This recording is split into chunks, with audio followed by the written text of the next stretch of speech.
Moving to Israel? Awesome. Acclimated to life here? Not as awesome. Welcome to Oleh Chadash Toolbox Talks, where co-hosts Ofer Nachshon, CEO of Aliyah Paveway, and Slivko meet twice a month to discuss with different service providers around the country tips and tricks to help you acclimate to your life here in Israel. Welcome to another Aliyah Paveway Toolbox Talks. I'm Slivko, and with me is Ofer Nachshon, CEO of Aliyah Paveway. Hi, Sid. Hi. And our guest today is Tzvi Herskowitz. If you're ever planning on building or renovating a home in Israel, you're going to want to pay special attention to what our guest has to say today. No matter where you turn in Israel, it always seems to be that there's some kind of construction going on, which would make Tzvi probably one of the most important people in our country. He's what they call in Israel a mefakeach. Now, mefakeach is not just a building project manager who makes sure that the contractor is keeping up his end of the bargain and sticking to the code, but he also makes sure that the contractor is saving you money, because that's the most important thing when you're involved in building or buying a place of residence in Israel. Tzvi is a licensed architect, and he has a degree in planning and construction. He studied project management in the Technion, and his job is to make sure that the contractor is on task, on time, and hopefully under budget.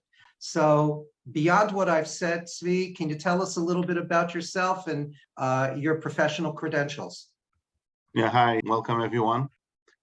So a little bit about myself. I've been living in Israel since 1993. I talk English, I talk Hebrew, I talk some Yiddish too. When I got married about 30 years ago, I was teaching for about 12 years. And then I wanted to change. And so for the last 20 years, I've been working on sites. I've done large buildings, I've done communal buildings, office buildings, schools, mikvaot. And what I like more is doing shiputzim, which is small renovations for private people, helping them reach what the target that they want to reach, have the home that they want to have, sometimes better than they even imagined. And altogether, helping them that they come away, as we've mentioned, on time, under budget, or within budget at least, and happy with the results. For me, when they say, wow, look at this, it's beautiful, we weren't even expecting it to be so nice, that would be the biggest compliment I can get. I studied architecture for 4 years. I'm licensed. I can submit plans to City Hall for planning permission up to 4 stories. And I can sign on plans. I can sign on changes, on interior design. I don't do anything that involves moving beams, moving constructional walls without engineering advice and an engineer actually being on the project. But beyond that, most things I can take care of. The truth is, even when I went to learn architecture, I was already working in construction. I was already on site, working as an assistant to a manager on site. And I went to study architecture, not because I wanted to be an architect, but because I wanted to understand what I'm doing, learn things from within, understand what's behind what you're actually supervising and watching. And I found that studying the architecture and interior design has helped me tremendously. Occasionally, I even have to actually do the architecture myself. I had a story. We were renovating an apartment, and it turned out that where the architect, the interior designer who designed the interior of this project, she'd been informed there were beams when actually were no beams. The apartment then turned out to be bigger than they actually thought it was going to be, and the contractor calls me up in the middle of the day and he says, "Tzvi, look, I need plans. The plans don't work. I don't have plans." I sat till 5 o'clock in the morning redoing the plans and replanning that house, and unbelievable. The results were unbelievable. The homeowner was so happy with the results. He'd never expected to have the house that he actually ended up with. So yeah, those are the advantages of learning, of knowing architecture, knowing interior design, knowing what's going to work, which things are going to work, how they're going to work, and then putting it down on paper and actually doing it. So what mefakeach actually do? Well, first and foremost, he's on site. I try to be on site every single day for it could be sometimes for 20 minutes, it could be sometimes for an hour or two, depending on what's being done.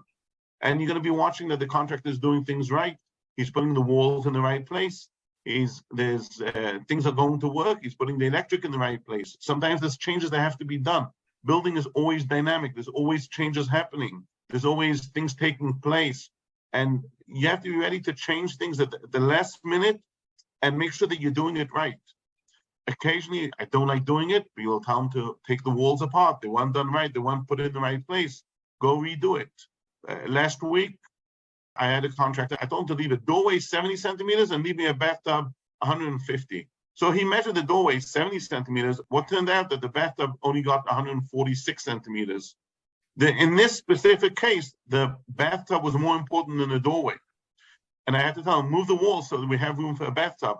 We'll work out the doorway with whatever space we have, and we'll work out some kind of door that's going to fit in that doorway. But it was more important to have the bathtub than have the doorway. So these are decisions you have to make on site, on the minute, and sometimes the interior design that designed the project is unavailable to give you the answer, and you can't always wait. Another case of point is 2 days ago, I came to a job. I saw he put stones around the window, and he hadn't waterproofed under the stone. And I told him, you're going to have to take apart the stone. And I saw he didn't want to do it. Well, I took my hands and I took a hammer and I took them apart. I took those stones apart myself. Then I'll go back to you've waterproofed that window. That doesn't usually happen, but occasionally you have a contractor. He doesn't want to undo his work, and you have to do it for him. So that's obviously the first and foremost. In addition, besides actually watching the contractor on site, what he's doing and making sure he's doing it right, when we need subcontractors, for example, underfloor heating, we'll need an AC guy, we need a carpenter, you'll need aluminum. So all these things, sometimes they're in the contract and sometimes they're separate from the contract, because sometimes people want to save money. When a contractor brings in these people, he's going to bring in the same people, but he's going to add 15% for his. And I will then bring in my guys who I've had excellent experience with. I know they do a good job, but they're also going to give an excellent price. So in that way, I'm saving them. Sometimes it runs into tens of thousands of shekalim that I can save homeowners because I'm bringing in my contractors. I'm making sure that they do the work the way they're supposed to be doing it. And that's huge savings. Let me ask you a question. If I have a really good contractor, somebody that I trust, somebody that I know is experienced, why would I need a mefakech as well? Okay. So obviously, you're asking the wrong guy the question, why would you need a mefakech? Yes, when there's a good contractor, obviously the job is going to get done better. There's no question about that. But I tell people, if you bring in a lousy contractor, even if you have the best mefakech, the job is going to be lousy. No one gets beyond what they pay for. But if, on a scale of 1 to 10, if you bring in a contractor that his level of work is 5, I'll bring him up to 7. If you bring in a contractor that his level of work is 8, I'll bring him up to 9.5, because perfection is rare. But even a good contractor, he's looking to save money, because the more money he puts into the project, the less he's putting into his pocket. You want to make sure he's using the right materials. Sometimes even good contractors, they're using the wrong material because that's what they've been used to doing, and it worked. Well, sometimes it worked. Doesn't always work, but you're not going to hear those stories. And so he may be trying to save materials. He may be trying to save on the work. Besides that, a lot of times I'm going to come in and I'm going to tell people, I think you need an extra electric point over there. Now, a contractor is going to do exactly what he's told to do. You give him plans, he'll do the plans, and he'll do a great job. But you need someone that's thinking beyond, what are the needs of these people? For example, yesterday, we were doing lighting in a bedroom. And there was measurements between light and light, and we realized the bedroom was actually 10 centimeters smaller than the interior designer thought it was going to be.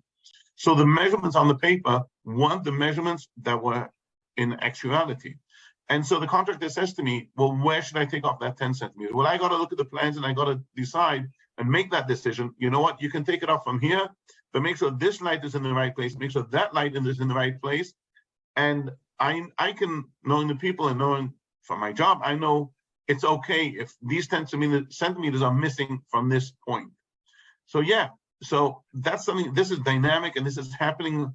And you need a mefakech who's going to take that decision and take responsibility for that decision. And yes, sometimes I can make a mistake. The people will come and say, oh, why did you do that? Oh, we would have wanted it different. And then you got to go to the contract and say, look, I made a mistake. Would you mind moving it? And most times, if we're having a good relationship, he's going to move it back. But most of the time, I'll take responsibility. And with my experience, I know I'm doing it right. You're making sure that the contractor doesn't cut corners. Yes, even a good contractor, sometimes he will cut corners, and you got to stop him and say, no, you got to do it right. And more important than that, everyone has a life. Everyone is doing something. And when you have a mefakech, and it's a good mefakech, and you know he's taking over, then you feel free to do what you want to do, what you're supposed to be doing. And you can continue with your life. You can continue with your job.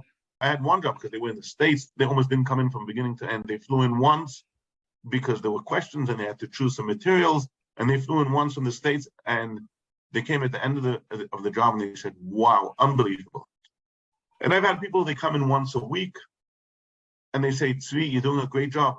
I don't even feel I need to come in more than once a week. And I'm so comfortable because I know you're taking care of everything for me. And yes, I had a older couple from England. They bought a future home, and I was there and I was advising them. And they came to me afterwards. And again, they were in England. They were hardly. And when they finished, they said to me, "Wow, we never dreamt our home would be like this." So yeah, a mefakech is allowing you to continue your job, your life. He's taking over. He's doing what he needs. When he needs you, he'll call you in and he'll say, "You know, I need your input on A, B, C, D, E," and I can make all those points, you know, in one meeting. I can put together the points that had they been there every day, they would have had 1 point every day. So an entire week of information is put into a half hour, the time that they would be there, and the rest of the time you go on and do your thing, and I'll take care of everything for you. So who is actually chooses the contractor? Sometimes people say, we heard about so-and-so contractor, we'd like to work with him, and that's okay with me. And sometimes they say, could you recommend a good contractor? I'm going to bring in the contractor that I have good experience with him. If they bring in the contractor, I'm okay with that. I'll write up the contract. I'll say what I expect. I'll say what I want him to do. And my contract is written up for each project separately. That means each project, I sit down and rewrite that contract based on what you would like, what you want in your contract, in your job, the finishes, what's going to be, what's included in the contract. So yeah, it's this way or that way, both work for me. Can you tell us a time when you had an unexpected expense and how you dealt with it? Yes, many times and many jobs, you will have unexpected expenses. I'll tell you about one like really big unexpected expense. We were doing a renovation on a ground floor apartment. Now, I knew that in this particular building, there were plans to renovate and add onto the building what they call over here Tama 38. And they would add more floors on the building, and they would also dig out under the building. And there was a plan to dig out under this apartment, storage rooms, electric room, halls, public spaces, etc. Well, we started the renovation. We pick up the floor because we're going to put down new tiles, and we discover there is no floor. The original contractor had simply put some cement down and stuck the tiles down. There was no floor. Well, we could do the same and just stick down the tiles, and we would have, you know, the apartment would work. But once you start digging, everything's falling in. What are we doing? So I went to the people that are doing the Tama project, the investors, and I said, look, we have a problem here. So they said, well, look, you have to make a floor. I said, I don't need to make a floor because we don't need a floor. If you want a floor, you can make a floor. Well, some back and forth, and eventually we came to an agreement. What they would do is we would put in a new floor. Half under that new floor would belong to the homeowner, and half under the new floor would belong to the building. Okay, so they're getting 50-50, and the investor would pay 50-50 on that new floor. That cost eventually, with an engineer, with new beams, with new foundations, with new support beams, it costs 120,000 shekel. Now that's highly unusual, but yes, there's always unexpected expenses, things you didn't know in advance. Sometimes you pull down a wall and suddenly you discover there's a beam there that we didn't know about. and you have to put in new beams, and you have to get an engineer in and get in metal works and metal beams, and these things cost money. You can't always know everything in advance. As I said, building is dynamic. Things happen as you're building, and when there's somebody there that's watching your back, and he's making sure that your needs are taken care of, what you want to do is taken care of, there's no unfair expenses, and people are not taking advantage of you. And that's what I try to do. I want to come in and make sure people don't take advantage of you. If it's got to be done, I'll tell you it's got to be done.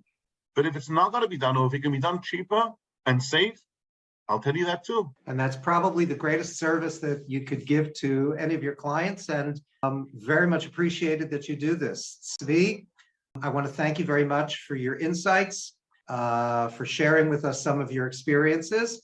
And to our audience, I just want to remind you that Tzvi is an Aliyah Paveway service provider, one of the more than 36 trusted service providers that we have on our website, which is www.aliyahpaveway.com.